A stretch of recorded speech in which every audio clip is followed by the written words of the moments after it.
Hi friends. Only to 1, 1. 2 into 2, 4. 3 into 3, 9. 4 into 4, 16. 5 into 5, 25. 6 into 6, 36. 7 into 7, 49.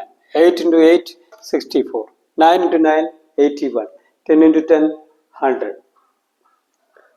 1 1 2 2 4 3 3 9 4 4 16 5 5 25 6 6 36 7 7 49 8 8 64 9 9 81 10 10 100. നമുക്കറിയാം ഇത് ഒരേ സംഖ്യകൾ കൊണ്ടാണ് ഗുണിച്ചിരിക്കുന്നത്. ഇങ്ങനെ ഒരേ സംഖ്യകളെ ഒരു സംഖ്യയെ അതേ സംഖ്യ കൊണ്ട് ഗുണിച്ച് കിട്ടുന്ന ഗുണനഫലത്തെയാണ് ആ സംഖ്യയുടെ സ്ക്വയർ എന്ന് പറയുന്നത്. ഇപ്പൊ 2 2 എന്ന് പറയുമ്പോൾ 2 സ്ക്വയർ അല്ലെങ്കിൽ 2ന്റെ വർഗമാണ് 4. 3 3 3 3s are 9 3 സ്ക്വയർ, അതായത് 3ന്റെ സ്ക്വയർ ആണ് 9. 4 4 4ന്റെ സ്ക്വയർ 16. 5 ഗുണം 5 അതാണ് 5ന്റെ സ്ക്വയർ. 6 6 6ന്റെ സ്ക്വയർ. 7 ഗുണം 7 7ന്റെ സ്ക്വയർ. 8 ഗുണം 8 8ന്റെ സ്ക്വയർ. 9 ഗുണം 9 9ന്റെ സ്ക്വയർ. 10 ഗുണം 10 10ന്റെ സ്ക്വയർ. ഇനി 4ന്റെ വർഗമൂലം അല്ലെങ്കിൽ സ്ക്വയർ റൂട്ട് എന്ന് പറയുന്നത് 2 ആണ്. 9ന്റെ സ്ക്വയർ റൂട്ട് 3 ആണ്. 16ന്റെ സ്ക്വയർ റൂട്ട് 4 ആണ്. 25ന്റെ സ്ക്വയർ റൂട്ട് 5, 36ന്റെ സ്ക്വയർ റൂട്ട് 6, 49ൻ്റെത് 7, 64ന്റെ 8, 81ൻ്റെത് 9, 100ന്റെ 10. ഇങ്ങനെയാണ് സ്ക്വയർ റൂട്ട്, വർഗവും വർഗമൂലം. ഇനി ഇത് തമ്മിലുള്ള ബന്ധങ്ങൾ, കണക്കുകൂട്ടലുകൾ ഒക്കെ നമുക്ക് പഠിക്കാം. അപ്പോൾ ഇത് തമ്മിൽ എന്തെങ്കിലും ബന്ധമുണ്ടോ എന്ന് നമുക്ക് നോക്കാം. ഇവിടെ വ്യത്യാസം 3 ആണ്. ഇത് തമ്മിലുള്ള വ്യത്യാസം 5 ആണ്. ഇത് തമ്മിലുള്ള വ്യത്യാസം 7 ആണ്. ഇത് തമ്മിലുള്ള വ്യത്യാസം 9, 11, 13, 15. ഇനി ഇവ തമ്മിൽ എന്തെങ്കിലും ബന്ധമുണ്ടോ എന്ന് നോക്കാം. 1ഉം 2ഉം 3 ആണ്. 3ഉം 1ഉം കൂടെ ചേരുന്നതാണ് 4. അതായത് 1ന്റെ സ്ക്വയറിന്റെ കൂടെ 1ഉം 2ഉം കൂടെ ചേർന്നാൽ 4 കിട്ടി. 2ന്റെ സ്ക്വയറിന്റെ കൂടെ 2ഉം 3ഉം കൂടെ ചേർന്നാൽ 9 കിട്ടും. 3ന്റെ സ്ക്വയറിനോട് 3ഉം 4ഉം കൂടെ ചേർന്നാൽ 16 കിട്ടും. 4ന്റെ സ്ക്വയറിനോട് 4ഉം 5ഉം കൂടെ ചേർന്നാൽ 25 കിട്ടും. 5ന്റെ സ്ക്വയറിനോട് 5ഉം 6ഉം കൂടെ ചേർന്നാൽ 36. 6ന്റെ സ്ക്വയറിനോട് 6ഉം 7ഉം കൂടെ ചേർന്നാൽ 49. 7ന്റെ സ്ക്വയറിനോട് 7ഉം 8ഉം ചേർന്നാൽ 64. 8ന്റെ സ്ക്വയറിനോട് 8ഉം 9ഉം ചേർന്നാൽ 81. 9ന്റെ സ്ക്വയറിനോട് 9ഉം 10ഉം ചേർന്നാൽ 100 കിട്ടും. ഇതാണ് ഇത് തമ്മിലുള്ള ബന്ധം.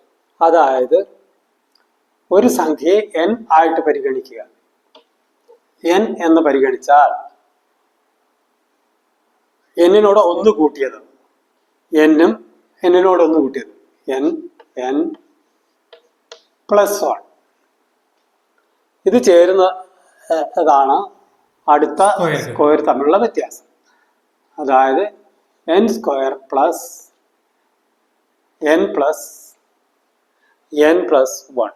അതിനെ ഇങ്ങനെ വീണ്ടും ചുരുക്കി എഴുതാം. n square plus 2n plus 1.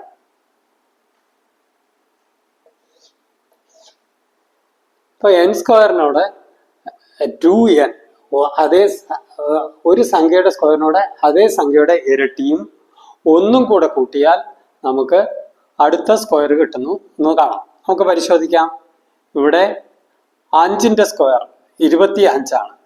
25നോട് 5ന്റെ ഇരട്ടി 2n, 10,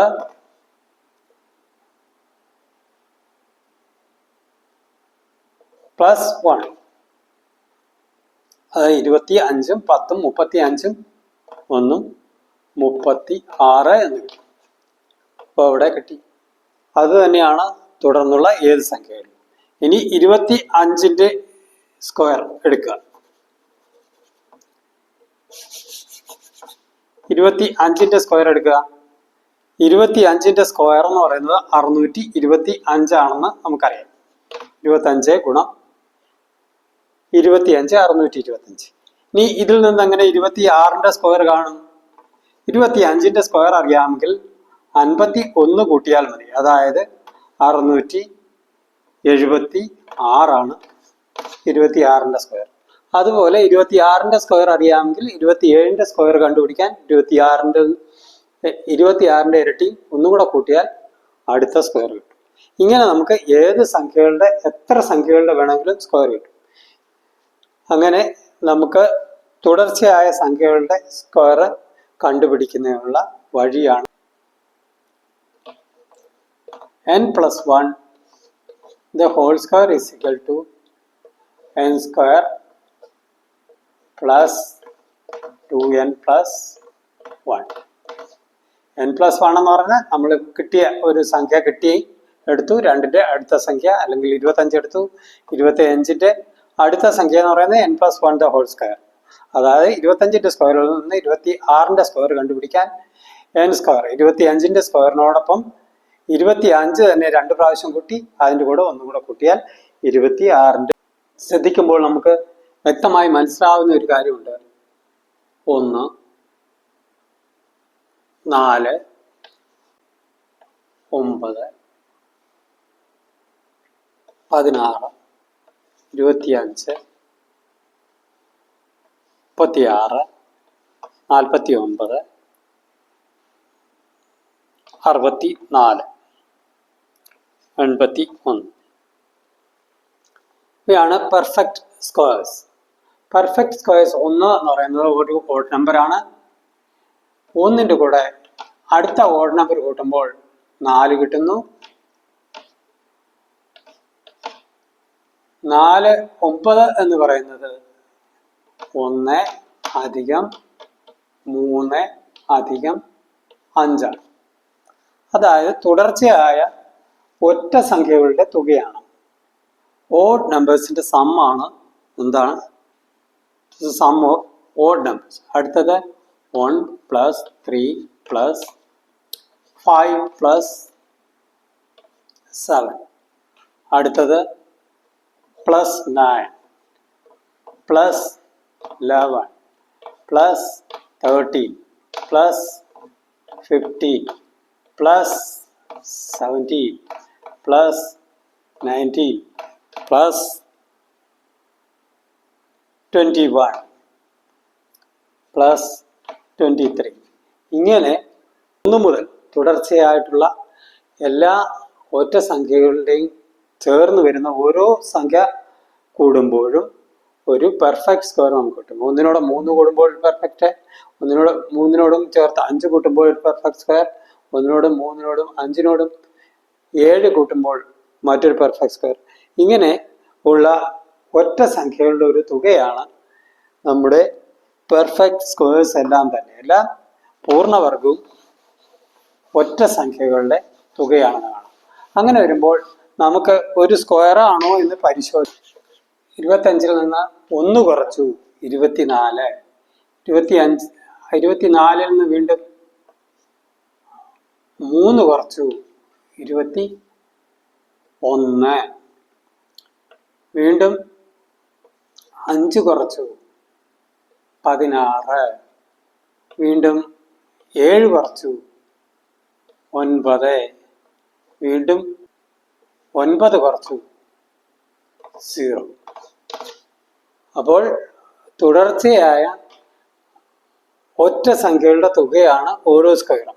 ഇങ്ങനെ എത്ര വലിയ സ്ക്വയർ ആണെങ്കിലും നമ്മൾ 1, 3, 5, 7, 9 ഇങ്ങനെയുള്ള ഒറ്റ സംഖ്യകൾ അതിൽ നിന്ന് കുറച്ച് വരുമ്പോൾ 0 കിട്ടുന്നെങ്കിൽ അതൊരു പെർഫെക്റ്റ് സ്ക്വയർ ആണെന്ന് നമുക്ക്